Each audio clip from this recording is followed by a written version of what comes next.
And I wanted to thank everyone so much for coming today to our webcast. How can I channel my inner badass, discovering confidence at work and beyond? So this event is the first in a series in the Asking for a Friend series that I'll run through spring of 2022-ish. I'm Dana Wright. I'm Associate Director for Early Engagement with the Ohio University Alumni Association. And before I officially introduce our speaker for today, I wanted to remind everyone that this event is being recorded.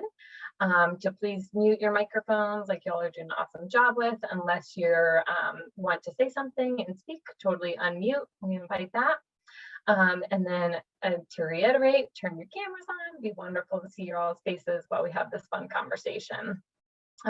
Also utilize the chat feature, which y'all are starting to do already. So thank you. You can drop any questions in there, comments, side comments, and Megan, myself, and Casey we're keeping an eye out on if you put any questions in there, and we can interject throughout the event if you do have questions for Casey. So now to officially introduce our Queen of Confidence, Casey Christopher. Casey is a 2002 grad from Ohio University. In 2009, she began a decade of service with the Ohio University Alumni Association Board of Directors, culminating in her election as chairwoman in 2017. So now she serves on the university's Foundation Board of Trustees. Casey lives in New Jersey, where she works for Quantic Bank and serves in the pioneering role of Chief Empowerment Officer.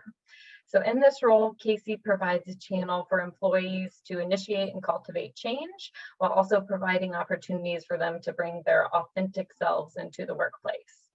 So Casey is passionate about supporting women and young people in her industry and beyond, and that's why she's here with us today. So with that, I will pass it off to Casey. Dana, thank you so much. Queen of Confidence. If my therapist heard you call me that, she would have a lot of words. But that's what we're here today to talk about, right? About finding inner badass. I want to welcome each and every one of you. It's so amazing to be invited to do this, and so amazing that y'all showed up. Thank you for prioritizing being here today. I know that there's a lot of other things going on in your life, and you took 45 minutes out of your life, out of your work day where you could be doing something else. So I'm so grateful. I also want to honor your courage for being here, because if you're here, that means you probably want to learn more about being a badass, but maybe having that confidence or learn about some of the workarounds that I've done in the past. So I want to honor your courage as well. I want you to kind of get comfortable in your chair. We're going to talk a lot about prepping and planning, but we also are going to talk about being present. I just want you to kind of make eye contact with someone in the Zoom room or yourself and just take a deep breath, like a really deep breath. Let me see you do it. Deep breath, and then let it all out. Let all the craziness, all the chaos from this morning and this week. I mean, it was a 4-day week for me, which you would think would make it easier, but it's just like 5 days of crazy slammed into 4 days. So real quick, we're going to do some intros, kind of. The first tenet of public speaking is know your audience. So I assume we have a lot of OU grads, but I know for sure that we don't have some, because I see some of my friends that are FSU grads and stuff that are on here. So if anyone wants to unmute and just kind of tell me who you are, maybe something that's important to you, maybe where you are if you're out of Ohio. Anyone? Come on, we got someone that wants to tell me where they are. Okay, then I'll do this. Who is anyone in? Oh, Michelle, you unmuted. Yeah, I'll start. My name is Michelle Pendergast. I am an OU grad from 2005, back when it was the sports industry program, and I just graduated in May with my master's in educational administration. Oh, wow. And I actually am an employee of almost 15 years, and I'm now currently on the Zanesville campus. That's amazing. So wonderful. Yeah. Well, thank you very much. Thank you. Welcome, and thank you for joining. Do we have anyone that's from Chagrin Falls or in Chagrin Falls area right now? Anyone unmute? No? All right. That's where I went to high school. So I just want to see if there's any Tigers on here too. All right. Well, this is, like I said, it's 45 minutes. I've only prepared 30 minutes worth of material, so I expect you to really participate. We've got Megan who's monitoring the chat. So I want to make sure this is conversational and that you chime in when you want to and ask questions, provide comments. The only way we're really going to get a lot out of this is to have the diversity of all of us on the call. So we can begin. First off, we'll start with the disappointing news. I'm not going to teach you how to be a badass. Not, but I hope one day to be one. But I have all sorts of workarounds to continue on that journey to be a badass. Today's chat is meant to be inspiration for you, not a roadmap. My journey and my intentions throughout this, throughout my career and today are not one size fits all. They're my own. So I hope when you hear some of the things I've implemented to become a badass, to one day become a badass, that you feel inspired and to make them your own. So the very first time I remember prepping for something, prepping for the future, is fourth grade. And that was back in the 80s. And I'm sure that nowadays kids are prepping for the future even much earlier than that. So I'm going to talk a lot about planning ahead and prepping, but I also want to be very present and to reframe that being present is a strength. And that by being here today shows how strong you are and that you want that strength, and that prepping for the next big thing can be exhausting, absolutely exhausting. So I want to honor that and kind of like let you sit in that for a moment. Like what you're doing is really exciting to be here, but it's also really exhausting to constantly be trying to be the best version of yourself. And I know that. Okay, so my goal set on becoming a badass can be simply summed up with these three statements. And they'll weave throughout the rest of this. I want to be authentically confident. I want to minimize the amount of discomfort that I need to lean into professionally. And I want to constantly evolve, grow, and learn. So 3 key points: confidence, discomfort, and evolution. So I'm going to talk a little bit about my background. I want to give you a brief background on my career and where I am now, and then we'll kind of work backwards on from where I currently and what intentional workarounds I implemented to move forward in my career. So I was born in New Jersey, and my father took a job to run a company in Cleveland, Ohio when I was in 7th grade, which you cannot take a 7th grader out of middle school. So we waited to before high school, and I was able to choose my own high school, which I chose Sugar Falls High School. Then I had the absolute privilege and opportunity to attend Ohio University from 1998 to 2002, where I was involved in Student Senate. I was a Student Senate treasurer my junior year, and then the senior class treasurer that was my junior year, then my senior year, which is humorous because I was an OrgCom major, but treasurer, so always dealing with money, and never thought I would get into banking, but yet here I am and have spent my whole career in banking. Between my junior and senior year at Ohio University, I had an internship in New York City at Workhouse PR and was offered a full-time position in 2002 after I graduated. Unfortunately, Workhouse PR was not in the World Trade Center, but it was in Lower Manhattan, and the offices were destroyed in September 11th. So I didn't have a job in New York City to go to. So on graduation day, I packed my Honda Civic full of everything I owned, and I drove to, wait for it, my ex-boyfriend's parents' house in Columbus and knocked on the door and said, I am homeless. I have nowhere to go. I don't want to go back to Cleveland. I want to start something in Columbus. It seemed cooler and chicer and sexier in Columbus. Can you guys house me and feed me for about a week? And fortunately, within that week, I found a job and found a place to live. And I found a job as a wedding planner, which for a PR person would be a dream career. Literally was the worst job I've ever had. And I've had a lot of bad jobs. But what happened was I sat and I looked at a National City Bank branch. And these bankers used to walk in at 9:30 every day and walk out at 4:30 and seemed to really enjoy their job. They were really happy all the time, and customers were happy, and there was cookies and drinks and stuff there. And I thought that was amazing. So I went in and applied for a job. I did not get the job, but I did have a Bobcat friend that worked at Wells Fargo, and I was able to get a job at Wells Fargo and then eventually actually get the job at National City Bank, which moved me to Tampa, Florida in 2007, which is an interesting time to live in Florida. Another pivotal moment for me worked for the largest bank failure of 2009, Silverton Bank, which was a real eye-opening experience to be part of. I got into correspondent banking, which is a bank for banks, which is kind of like being a consultant. So I began to collect a whole lot of knowledge on what to do, but also what not to do. And I began to understand that there are better ways, more efficient ways, and friendlier ways to bank. And that's actually what led me to move to New Jersey. I am the only human being that has ever moved from Florida to New Jersey. I'm pretty sure everybody else is going the other way. So don't judge me on that. I know how crazy it is. My family's here.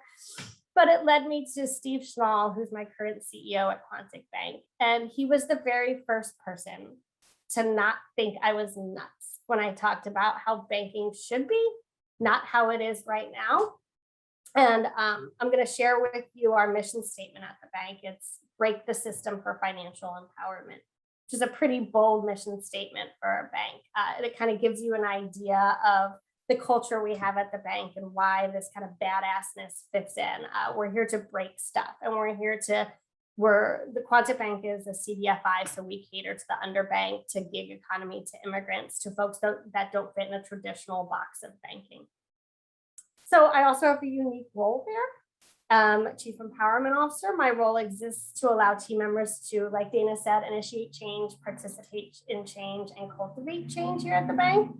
I'm part of the HR function, and I deal a great deal with recruitment, retention, onboarding, and engagement. We want our folks here at the bank to live fully and fearlessly and bring their authentic selves to work.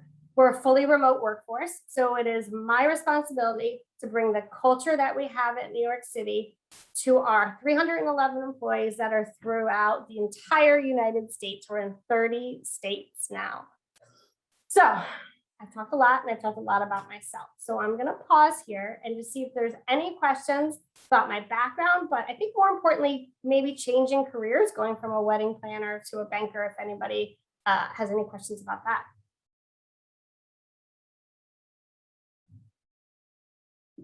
Okay, all right. I definitely, when I woke up this morning, didn't think I was going to quote Kim Kardashian, but I'm going to do it right now because I saw on Instagram that she did like the post SNL content, and somebody asked her what her like best parenting advice was, and she said, "We're all just winging it." That spoke to me. That spoke to me big time. I'm not a parent, but I'm sure maybe y'all are just winging it too. But I know in everything else I do, I'm pretty much just winging it too. But I think what's important is like, can we wing it intentionally?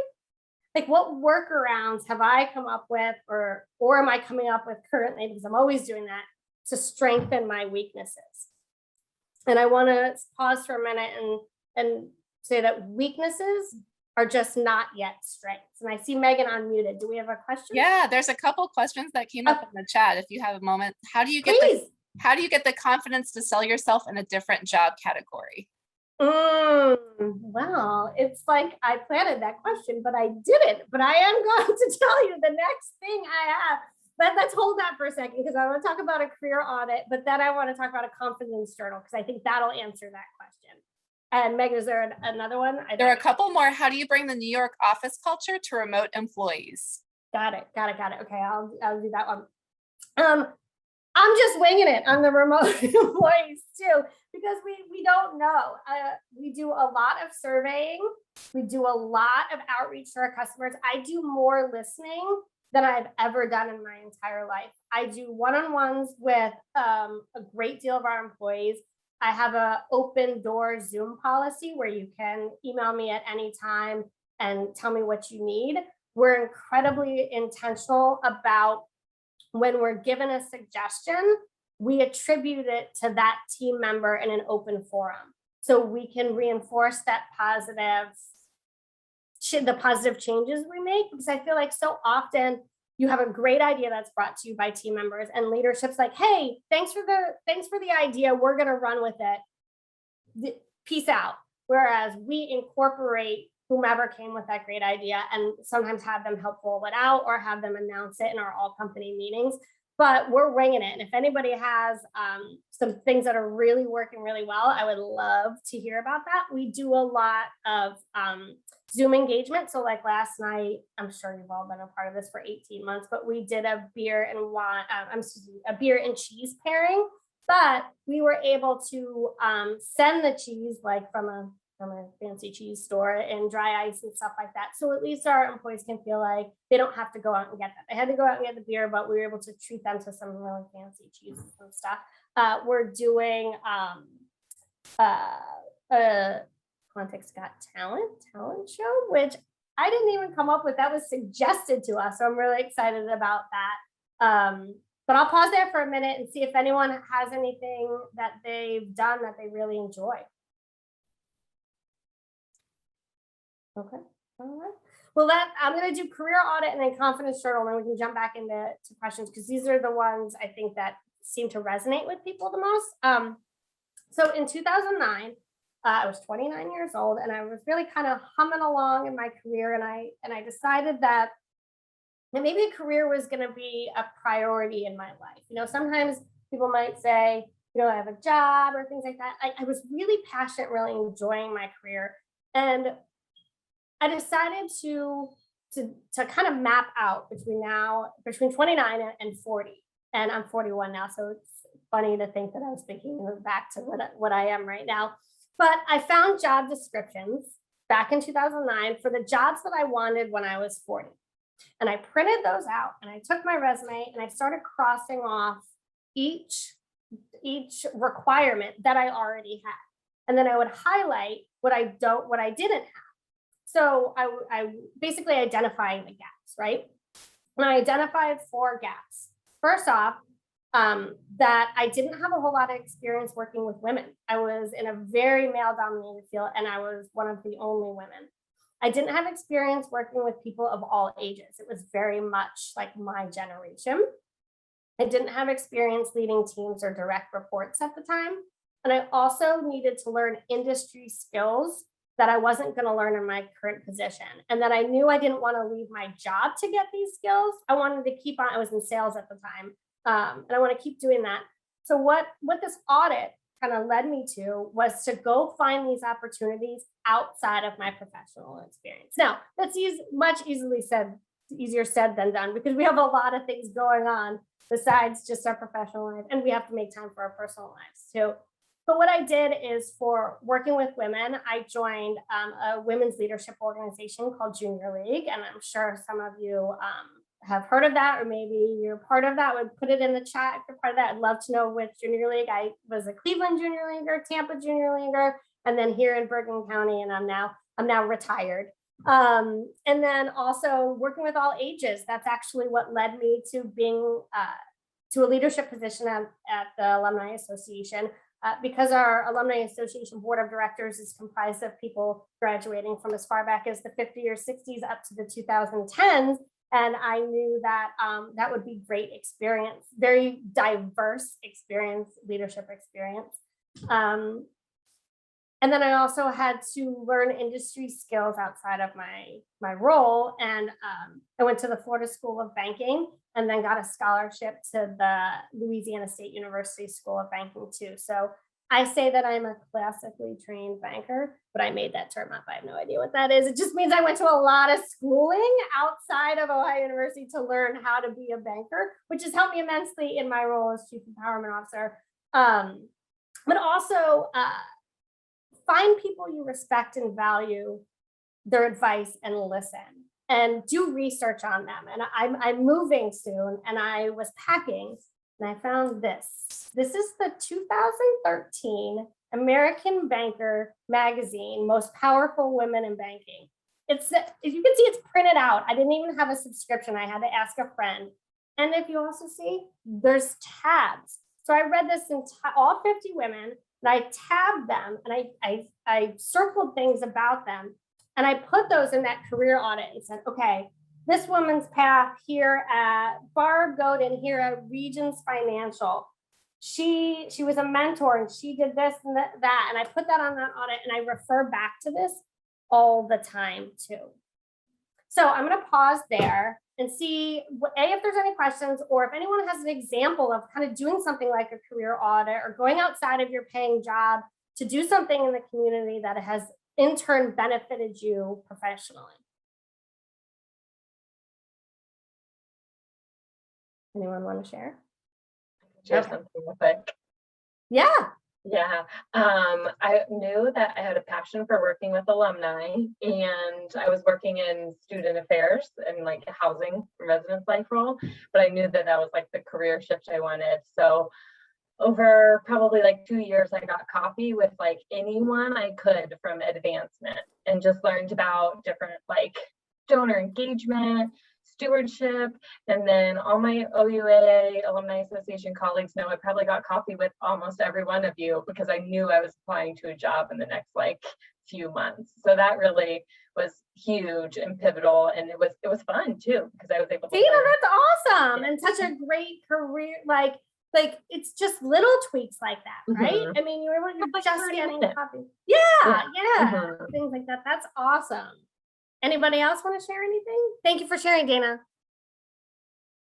All right, so we'll Megan, remind me what the question was. How do you find the confidence to change careers?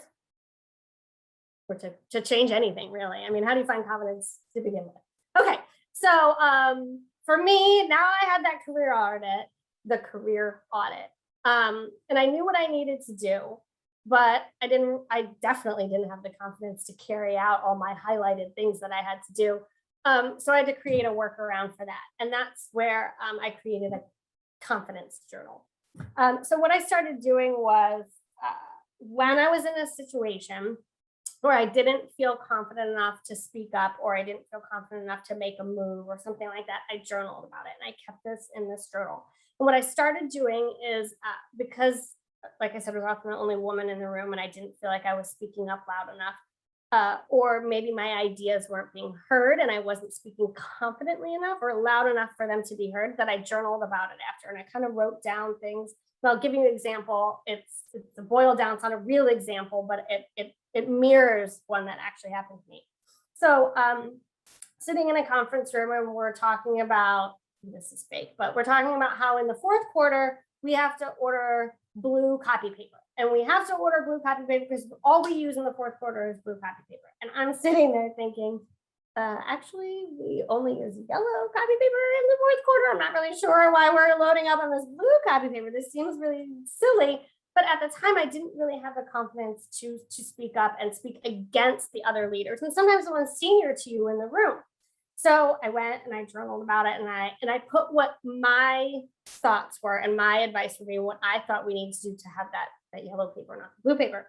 And then lo and behold, what do you think happened in the fourth quarter? We ran out of yellow. We had way too much blue. And I went back to my confidence journal and I wrote, hey, Casey, message to you. You should have spoken up. It actually would have solved the problem. Now we're back to square one 4 months later. And if you continue to perpetuate that and write that and prove to yourself that you do have, I don't know if the brains, the idea, whatever you're lacking, whatever you feel your weakness is, and you can look back and say, it's not a weakness. I just haven't quite built it to be a strength yet. Then I felt that is what led me to having the confidence to speak up and professionally, to speak up, to create boundaries personally as well, and be here today. So I'm going to pause for a second and see if that resonates with anyone. If you want to share a comment, a story, a question, anything like that, Megan, if there's anything in the chat, it's a good place to pause. Yeah, I'm going to jump in. There were a couple of questions in the chat. This was one of them. What are the skills you really highlight when you're changing jobs? What do you think are the most transferable skills across all industries? Whoa, across all industries. Communication, being able to communicate. Yeah, look at all those heads nodding. Yes, I resonate with someone. Okay, good. So let me talk a little bit about communication. Yes, I think that having the ability to communicate your ideas and communicate your needs is very impactful.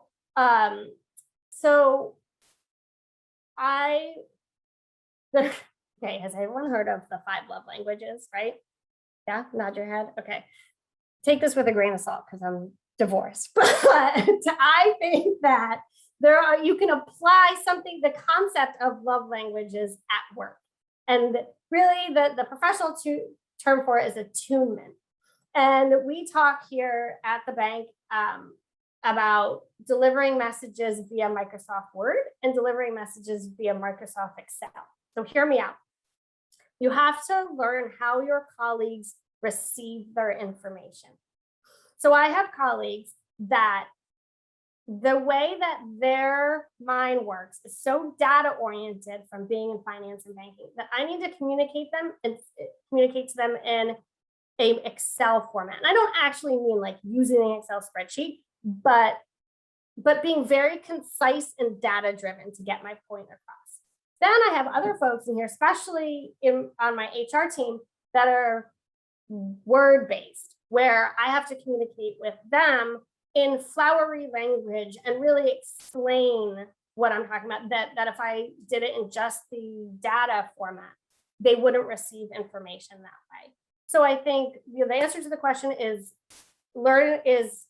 communicating to begin with. Like that's the first step. And then also being intentional about how you communicate to the folks around you and how do they receive that. And kind of going back to the love languages, the 5 love languages, talk about the ways that people receive that. And that's kind of where I got the inspiration to do that at work. So does that make sense? Whoever asked that question, chime in if I didn't answer that to the fullest. And Matt Okay, also suggests, go ahead, Erin. I just want to bring something up. So for those of you that don't know me, I'm the Director of Student Development in the Scripps College. And I've been in Scripps for more than 19 years in the Dean's office. And so this new position I'm in is fairly new to me, about 14 months in, but just wanted to kind of reiterate the point that communication is everywhere. I do a podcast for our students called the Scripps Launch Pod. Started that in January to kind of to reach them during the pandemic, and did season 1 and spring semester, and now we're working on season 2. And my whole point with season 2 is to show our students that communication is everywhere, that you can basically be a communicator in every industry. So I think that there are 3 episodes out so far. We'll drop one every Tuesday for the rest of the semester, but we've talked to alumni in so many different industries to kind of prove that point. So all areas within the communication industry, social media, PR, but then also like the sports industry and legal and political communication. And just wanted to kind of bring that point home. Yes. That, we tell students, like, if you don't know what you want to major in, get a communication degree. Like, you can really work in any industry. So I think that obviously Casey is a good example of that. And I kind of ran out of time. There's more industries to do. Obviously, I would have called on Casey for the finance industry, but just want to kind of hammer that point home that Erin, that's awesome. that's true. Yeah, and I feel very validated that you have that theme, obviously communication through the school, but that's awesome. And thank you for sharing that. And also I want to honor your courage in starting a new job 14 months ago, because that would have been right smack in the middle of the pandemic. So congratulations to you. Thanks. I am enjoying working directly with students. Fantastic, Erin. Wonderful. I can keep going. Megan, is there any compelling questions? I was going to tell you, Matt had also suggested problem solving and brainstorming as transferable skills. So that was an interesting comment. And then there was another question going back to about how you infuse your company culture for remote employees, which I know you talked about the beer and cheese or wine and cheese pairing and the talent show. And we're I'm trying to think if there's more. I mean, there's tons of stuff we do too. Well, you know what, we do that really resonates, and it's so simple, and you probably all do it, but if you don't, you'd be shocked at how cool it is. We still have a monthly all company meeting, which I know probably a lot of companies started during the pandemic. We actually were doing weekly, and then it went down to monthly, and it's so well received that we continue doing it, and it's led by our CEO, who is incredibly transparent and does a whole beginning piece on the state of the bank. And we believe in very clearly setting expectations and being very authentic, honest, and transparent with our team members, with each other, and then from top down and from bottom up too. So we're talking about if we didn't have a good month, or if we had a good month, we're being open and honest with that. There's Dana's cat. We were talking about that. Okay, so we've got about 10 minutes. So I'll talk a little bit, another workaround I do. We talked about the audit, confidence journal. Also, and this might seem, I don't know, easy, but this has been something that I practice all the time, asking for what I want. My colleagues, my bosses are not mind readers, and that kind of goes in with our communication. I'm always asking for what I want very specifically and constantly providing unsolicited feedback so I can be heard. What I always do at the end of a project, during a project, usually during, and then I'll kind of sum it up at the end, and I'll invite everyone on the project to do this as well, as I'll ask them, what did you really enjoy? And what did you excel at throughout this project? Then I'll also ask, what were you less passionate about? And what did you struggle with? And then we'll go around the room and talk about that, because so many times you think about how Sarah did an incredible job at the pivot tables and the Excel spreadsheet, and that she kind of is your go-to girl now on the Excel pivot tables. And then you find out in the wrap up that it's the thing she was least passionate about, and it was something that she struggled with the most. So I think that having that that time to share and to be heard is incredibly important. And I think that goes to changing careers too. When I moved from, not changing careers, but changing jobs. When I moved from Florida to New Jersey, I had approached my boss at the time and said, you know, I really need to get off the road. I'm traveling way too much, and I want to have more of a home, more of a personal life. And that I also want to kind of pivot from the sales I was doing to a little more complex, to derivatives, syndicated national credits, things like that. But without advocating for myself and not asking for what I want and providing that information, he would have never known that that was something. And I know that's sometimes hard to talk about, and sometimes it only comes up in your annual or biannual reviews, and you're kind of not, it's a weird forum for you to talk about what you want to do. But that kind of also brings up allyship. We talk a lot about mentorship, and I've had wonderful mentors, but to me, mentors are kind of like coaches, where I can ask a lot of advice. But allies are those that will promote you and advocate for you in the rooms that you're not in. So I was very specific when I met someone that I believe could be an ally for me, and said, I don't know what's being said in rooms I'm not in, but these are my career goals. If these are the things I'm passionate about, these are the things that I want to accomplish in the next 10 years. If you hear those things come up in the, up on the 38th floor where I'm not, in those boardrooms, if that comes up, will you be the one to raise your hand for me? And that probably is one of the most impactful, intentional career steps I've taken, is to really ask for the sale, ask for the ally to do that. So I'm going to pause for a minute there. We've got career audit, confidence journal, ask for allyship. Any questions, feedback? Talked about attunement too, communicating. I also want to talk a little bit about comfort zones. I feel awkward and uncomfortable in situations or roles that I haven't experienced, right? But what is that? That's the fear of the unknown.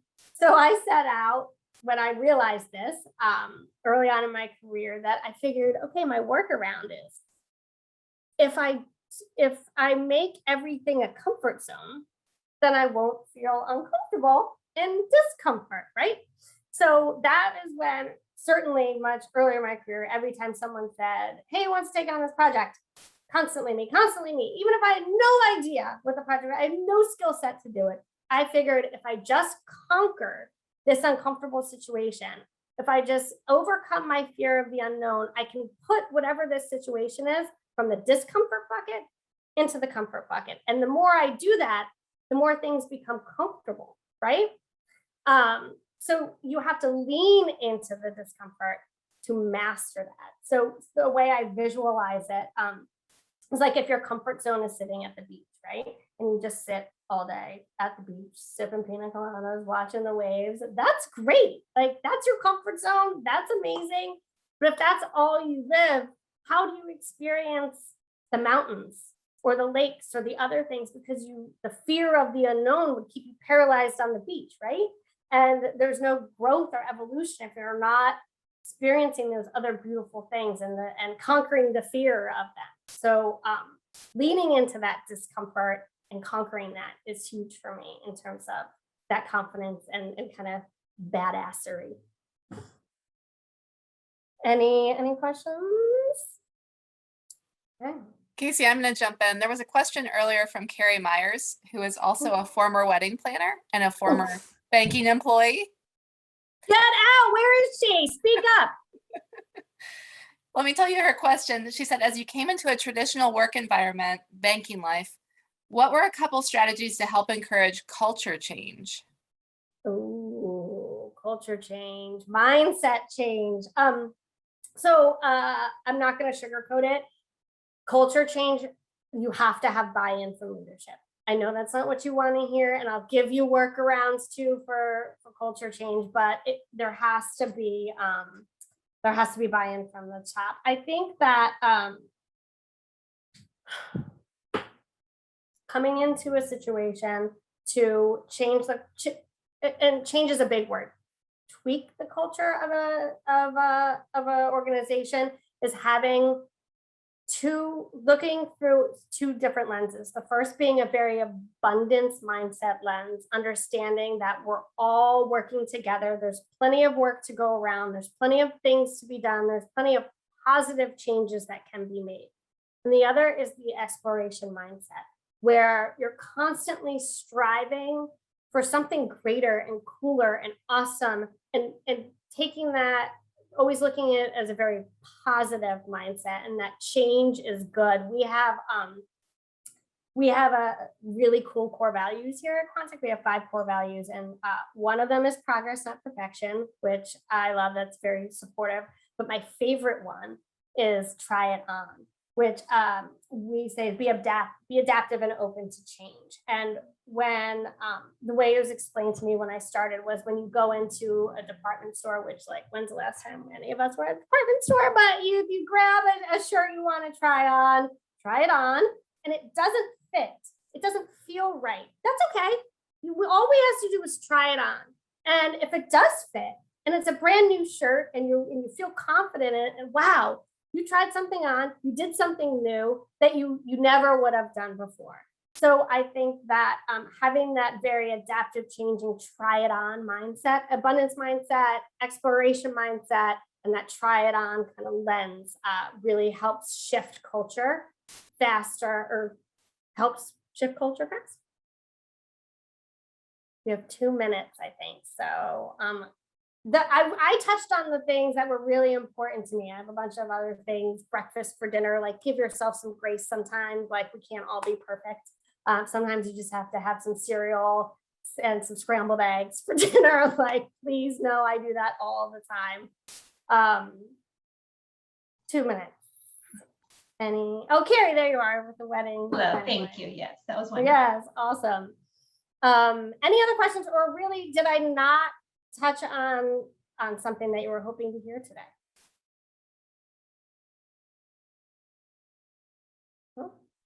Oh my gosh, there's 35 stuff in the chat. Awesome.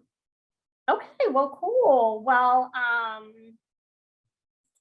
it was great talking to you all today. I'm glad that that I lasted, that I had enough content to get through here. I'm I'm on LinkedIn, Casey Christopher. I'm a CTP, so it'll say CTP at the end.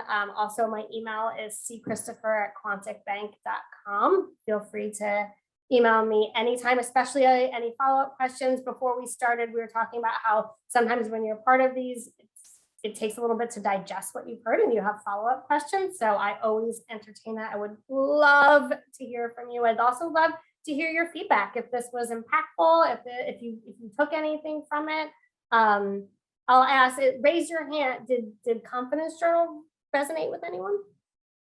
Yeah. Oh, okay. Yeah, Hannah, thank you. You have to say that. Awesome. Elise, thank you very much. Awesome. Okay, cool. Well, Dana, I kind of hand it back to you to depart. Sure. Oh, thanks, Yeah. Dory. Love the Confidence Journal, love the Finding Allies. That was great. Some similar conversations have been happening within our team. So it's great validation and encouragement. So thank you, Casey, so much for all these like practical tips and just the inspiration to find our confidence and make that next step or make those tweaks in our personal and professional life. As Casey mentioned, feedback is wonderful. Everyone will be receiving an email in the next week or so just about the event. And then soon after that, there'll also be an opportunity for you all to continue the conversation on the Bobcat Network. And we'll have a group on there. We'll have Casey in there, or we can continue asking questions or connect with one another too. So just keep an eye out in your email for those opportunities.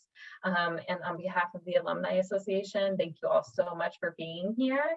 And Casey will set another time to do this too, because this is wonderful and I really appreciate you being here with us today.